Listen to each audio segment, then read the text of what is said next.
मैं रेवंता जी से कहूंगा कि 10 साल के शासन में भारत सरकार ने जितना गुजरात को दिया वो मैं आपको देने को तैयार हूं। जैसे ही मैं ऐसा करूंगा आपको जो अभी मिल रहा है वो आधा हो जाएगा।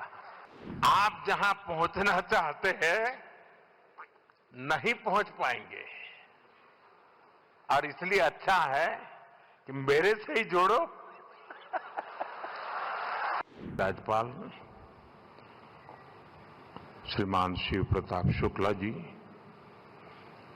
राज्य के मुख्यमंत्री श्रीमान रेवंत रेड्डी जी, केंद्रीय मंत्रिमंडल के मेरे साथी जी किशन रेड्डी, बंडी संजय कुमार,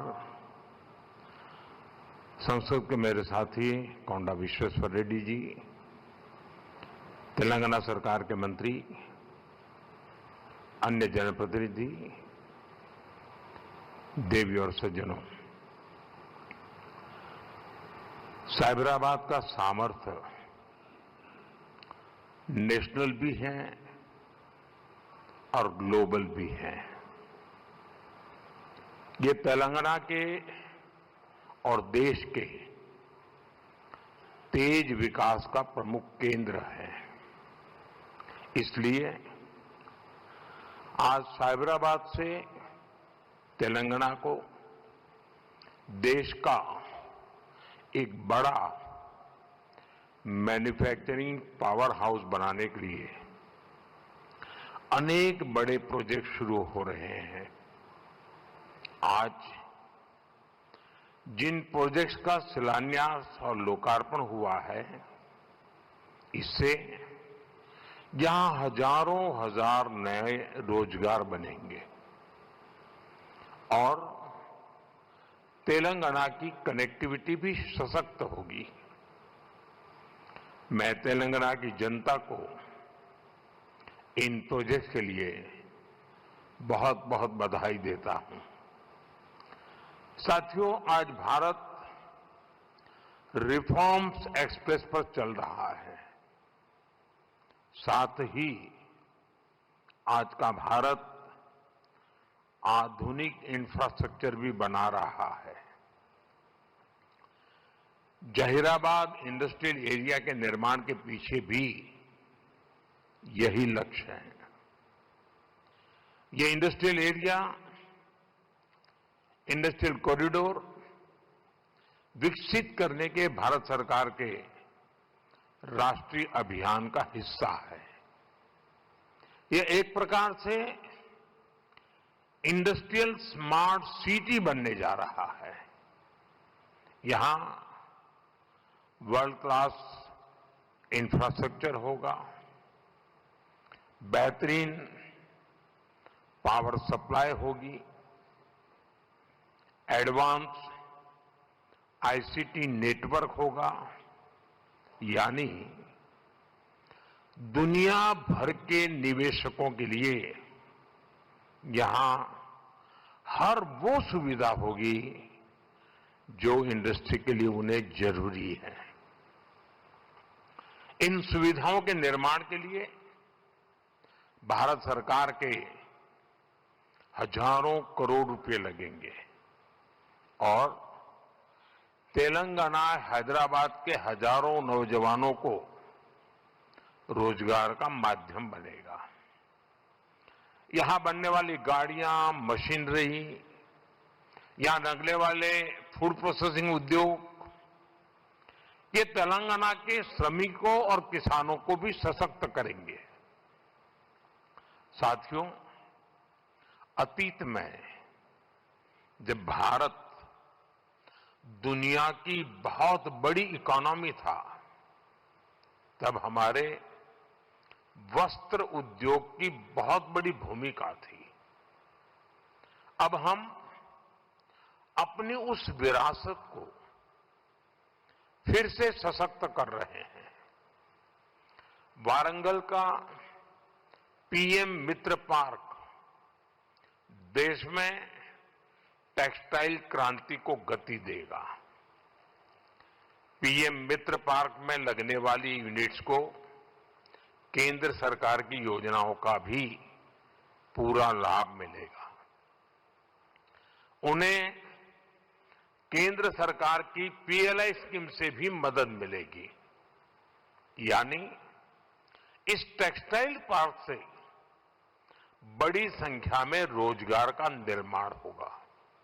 खासतौर पर जो हमारी बहनें बेटियां हैं, उनके लिए अनेक अवसर बनने वाले हैं। साथियों, बीते 12 वर्षों में भारत सरकार की बहुत बड़ी प्राथमिकता आधुनिक कनेक्टिविटी भी रही है। रोड्स हो, रेलवे हो, एयरपोर्ट हो, कनेक्टिविटी के हर मोड़ पर अभूतपूर्व निवेश किया जा रहा है।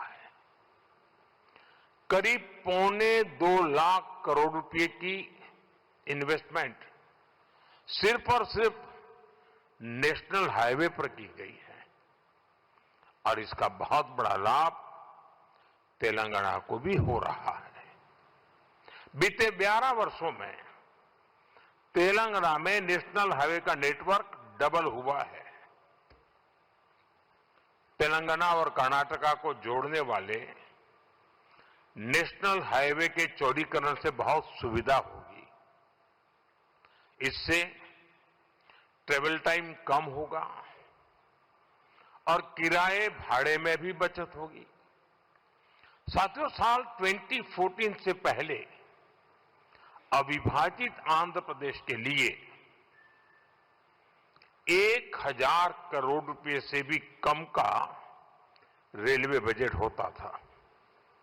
रेवंता जी सुन रहे हैं ना?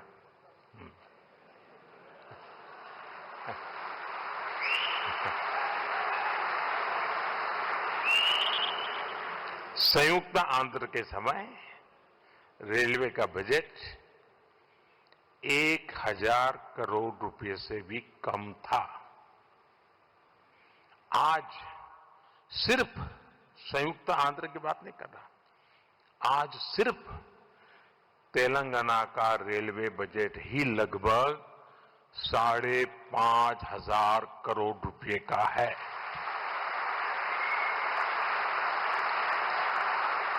वर्तमान में करीब 50,000 करोड़ रुपए के रेल प्रोजेक्ट्स पर यहां काम चल रहा है। तेलंगाना में 5 वंदे भारत और 6 अमृत भारत ट्रेनें भी चल रही हैं। साथियों, अभी कुछ देर पहले Kazipet Vijayawada multi tracking project के कुछ सेक्शन का लोकार्पण हुआ है। इसके अलावा Kazipet rail under bypass line का भी राष्ट्र को समर्पित की गई है। इन सुविधाओं से सफर भी आसान होगा और ट्रांसपोर्टेशन की गति भी तेज होगी। साथियों, 21वीं सदी की इस दुनिया में बिना ऊर्जा सब काम ठप पड़ जाता है। एनर्जी सिक्योरिटी का क्या महत्व है, ये आज दुनिया का हर व्यक्ति महसूस कर रहा है। इसलिए भारत की एनर्जी सिक्योरिटी पर हमारी केंद्र सरकार अभूतपूर्व निवेश कर रही है। मलकापुर में इंडियन ऑयल के नए टर्मिनल का उद्घाटन इसी दिशा में एक बड़ा कदम है। यह टर्मिनल तेलंगाना की बढ़ती एनर्जी नीड्स को पूरा करेगा, सप्लाई चेन को मजबूत करेगा। साथियों, बीते सालों में सोलर पावर के मामले में भारत दुनिया के टॉप देशों में पहुंच चुका है। पेट्रोल में इथेनॉल ब्लेंडिंग को लेकर अभूतपूर्व काम हुआ है। पहले हमने 100% एलपीजी कवरेज पर फोकस किया। अब हम पाइप से सस्ती गैस पर फोकस कर रहे हैं। सीएनजी आधारित व्यवस्था को प्रमोट कर रहे हैं। ऐसे तमाम प्रयासों के कारण भारत इस बहुत बड़े वैश्विक ऊर्जा संकट का सामना कर रहा है। लेकिन अब आज समय की ये भी मांग है कि पेट्रोल, डीजल, गैस ऐसी चीजों का बहुत संयम से इस्तेमाल करें। जो एनर्जी प्रोडक्ट हम विदेशों से मंगाते हैं, हमें प्रयास करना है कि जितनी जरूरत है उतना ही उपयोग करें। इससे विदेशी मुद्रा की भी बचत होगी और युद्ध के संकट से होने वाले दुष्प्रभाव को भी कम किया जा सकेगा। साथियों, आज तेलंगाना का युवा नए सपने देख रहा है। यहां का किसान नई उम्मीदों के साथ आगे बढ़ना चाहता है। यहां के उद्योग, यहां के एमएसएमई, यहां के स्टार्टअप सब एक विकसित तेलंगाना के निर्माण में अपनी भूमिका निभाना चाहते हैं, क्योंकि तेलंगाना विकसित होगा तो भारत विकसित होगा। मैं तेलंगाना के हर परिवारजनों को ये भरोसा दिलाता हूं कि आपके सपने पूरे करने के लिए केंद्र सरकार ही इससे भी और तेज गति से काम करती ही रहेगी। अब हमारे रेवंता जी ने कहा था कि हां, हम पॉलिटिकल बात नहीं करेंगे, तो मैं भी नहीं करूंगा।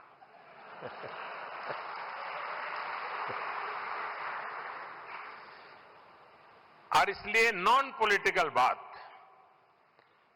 मैं रेवंता जी से कहूंगा कि 10 साल के शासन में भारत सरकार ने जितना गुजरात को दिया वो मैं आपको देने को तैयार हूं।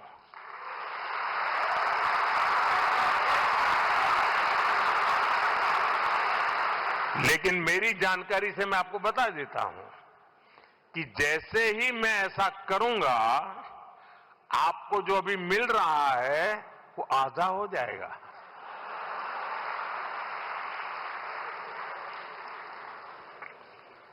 आप जहां पहुंचना चाहते हैं नहीं पहुंच पाएंगे, और इसलिए अच्छा है कि मेरे से ही जोड़ो।